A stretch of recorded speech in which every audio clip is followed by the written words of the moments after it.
আমরা যদি সেই প্রাক-ঐতিহাসিক দিকে একটু নজর করি, নবীজি সাল্লাল্লাহু আলাইহি ওয়াসাল্লাম যখন মদিনাতুল মুনাওয়ারায় গেলেন তখনও তার নাম ইয়াসরিব ছিল, সেই সময়কার কথা। ওই সময়ে অমুসলিম, বিশেষ করে বনু নজির, কাইনুকা, এরা ৩টা বড় গোত্র ছিল। তারা মূলত ওই সময় মদিনার যে পপুলেশন ছিল তার 50% উপরে তারা শেয়ার হোল্ড করত, এবং অমুসলিমদের সংখ্যা অর্ধাংশের চেয়ে বেশি ছিল, এবং তারা ছিল ইহুদি। ওই অবস্থায় আল্লাহ রাসূল সাল্লাল্লাহু আলাইহি ওয়াসাল্লাম যখন মদিনায় তাশরিফ আনলেন, মদিনার রাষ্ট্রপতি হলেন, তখন আন্তঃধর্মীয় ফেথ বা বিশ্বাস এর মাঝে মুসলিম অমুসলিমরা কিভাবে বসবাস করেছে, নবীজি সাল্লাল্লাহু আলাইহি ওয়াসাল্লাম কিভাবে সেখানে অমুসলিমদের অধিকার নিশ্চিত করেছিলেন, এই বিষয়ে যদি কোরআন সুন্নাহর আলোকে কিছু কথা বলতেন প্লিজ। ধন্যবাদ আমাদের মেধাবী সঞ্চালক মহোদয় মুফতি হেদায়েতুল্লাহ সাহেবকে। আজকে চমৎকার একটা বিষয় নিয়ে আসছেন এবং এটি খুবই প্রয়োজন এবং এটি সময় উপযোগী এবং হার্ট অফ দ্য সিটি, কি বলে, talk of the world city. Islam পূর্ণাঙ্গ জীবন বিধান, ইসলামিক সাম্প্রদায়িকতা নেই এবং মানুষ হিসেবে সকলকে আইনের দিক থেকে, অধিকার দিক থেকে সবাই সমান। এবং আল্লাহ সুবহানাহু ওয়া তাআলা যখন নিজের পরিচয় দিয়েছেন, মুসলমানদের প্রভু করেননি, আলহামদুলিল্লাহ রাব্বিল আলামিন বলেছেন সমস্ত জগতের প্রভু।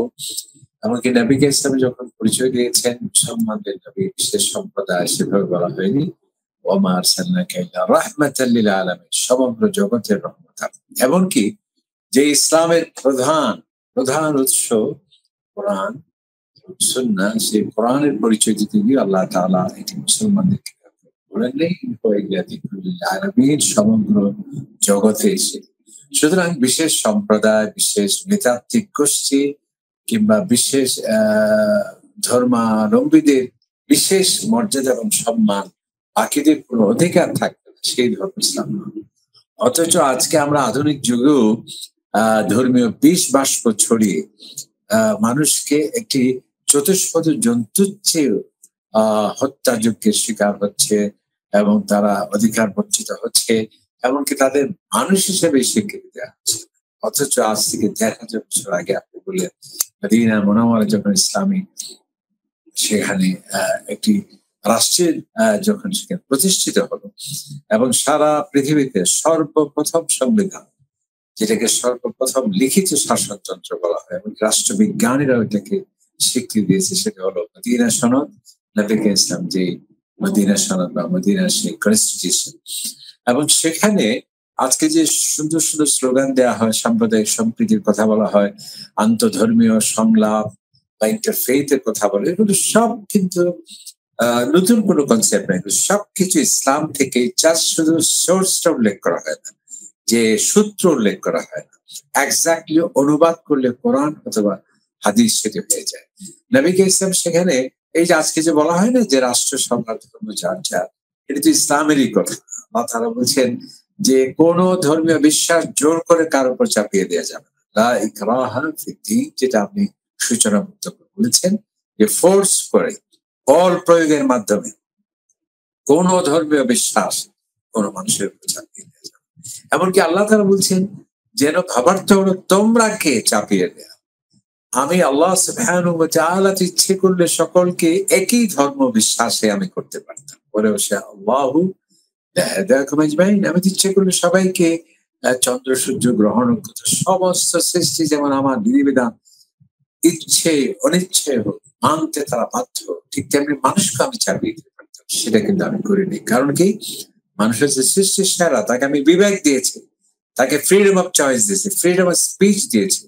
সেই জন্য আল্লাহ তাআলা বলেন যে ইন্না হাদাইনাহুস সাবিল, আমি মানুষকে সঠিক পথে দিয়েছি নবীদের মাধ্যমে, আসমানি কিতাবের মাধ্যমে। এখন ইম্মা শাকিরা ওয়া ইম্মা কাফুরা, ইচ্ছে করলে কেউ সেটাকে সঠিক বাছাই করে ধন্য হতে পারে, কৃতজ্ঞবাদা হতে পারে, আবার সে কেউ সংশয়বাদী বা সে কুফরি কিংবা নাস্তিক বা অবিশ্বাসীও সে হতে পারে। এই জন্যে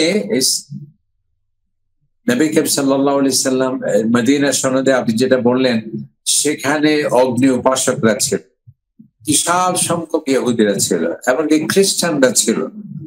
রাষ্ট্র হিসেবে সকলের জন্য মদিনা রাষ্ট্র হিসেবে নিরাপদ স্থল হিসেবে ঘোষণা করা হলো মদিনা সনদে, কিন্তু প্রত্যেকে যার যার ধর্ম স্বাধীনভাবে পালন করার সেই অধিকার নবী করিম সাল্লাল্লাহু আলাইহি ওয়াসাল্লাম নিশ্চিত করেছেন।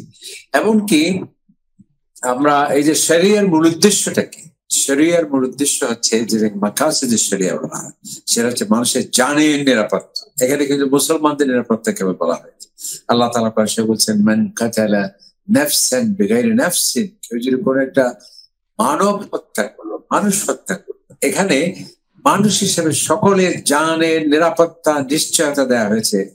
এটাই হচ্ছে শরীয়তের অবজেক্টিভ বা লক্ষ্য উদ্দেশ্য। এরপর হচ্ছে আলমান, সেটি মুসলিম হোক অমুসলিম হোক, সকল মানুষের সম্পদের নিরাপত্তা। সে কি খ্রিস্টান, সে কি ইহুদি, সে কি প্রকৃতিবাদী, সে কি অন্য ধর্মের, না, সকলের মালের সম্পদের নিরাপত্তা নিশ্চিত করা, সেটি হচ্ছে শরিয়া ইসলামের অন্যতম লক্ষ্য।